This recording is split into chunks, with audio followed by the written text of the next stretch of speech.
بسم اللہ الرحمن الرحیم۔ السلام علیکم دوستو، میں آج آپ لوگوں کے لیے ایک اور نئی ویڈیو لے کر آیا ہوں جو برازیل کے امیزون جنگلات کے بارے میں ہے۔ تو ویڈیو شروع کرنے سے پہلے جن دوستوں نے چینل کو سبسکرائب نہیں کیا تو سبسکرائب کر لیں۔ برازیل کے امیزون جنگلات کا رقبہ پاکستان سے 7 گنا زیادہ ہے۔ ان جنگلات میں ایک قبیلہ بولسینارو رہتا ہے جس کی آبادی 20 لاکھ سے زیادہ ہے۔ یہ وحشی آج بھی پتھر کے دور میں زندہ ہے، جنگلوں اور پہاڑوں میں جھونپڑیاں بنا کے رہتے ہیں۔ خاص بات یہ ہے کہ جنگلی قبیلہ آدم خور ہے۔ یہ برازیل اور ارجنٹینا میں بستیوں پر حملہ کرتے ہیں اور درجنوں افراد کو اغوا کر کے لے جاتے ہیں، پھر انہیں قتل کر کے ان کا گوشت کھاتے ہیں۔ جب انہیں زندہ انسان نہیں ملتے تو یہ قبرستان میں گھس کر لاشیں نکال لیتے ہیں۔ اس لیے جو بستیاں ان جنگلات کے قریب قائم ہیں وہاں قبرستان نہیں بنائے جاتے، بلکہ لوگ اپنے پیاروں کو کئی سو میل دور شہری قبرستانوں میں سپرد خاک کرتے ہیں۔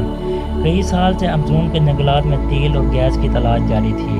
گزشتہ سال یورپی تیل کمپنی کو کامیابی ہوئی اور بڑے ذخائر نکل آئے۔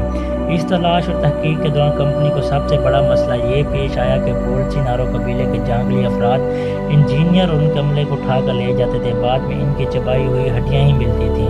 تیل کمپنی نے اس مسئلے کا حل سوچا اور اپنے ایلچی کو بولسینارو قبیلے کے سردار کے پاس بھیجا۔ ایلچی نے سردار کو پیشکش کی کہ ہم تمہیں لاکھوں ڈالر اور تیل نکالنے کی صورت میں منافع میں شراکت دیں گے، ہمیں یہاں کام کرنے دو۔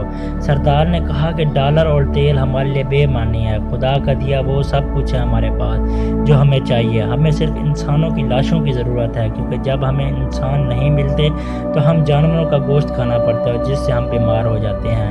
امید ہے اگر آپ کو ویڈیو پسند آئی ہو تو بیل آئیکن کے بٹن کو پریس کر دیجیے گا تاکہ ہماری آنے والی نئی ویڈیوز کے بارے میں آپ کو اپڈیٹ ملتی رہیں۔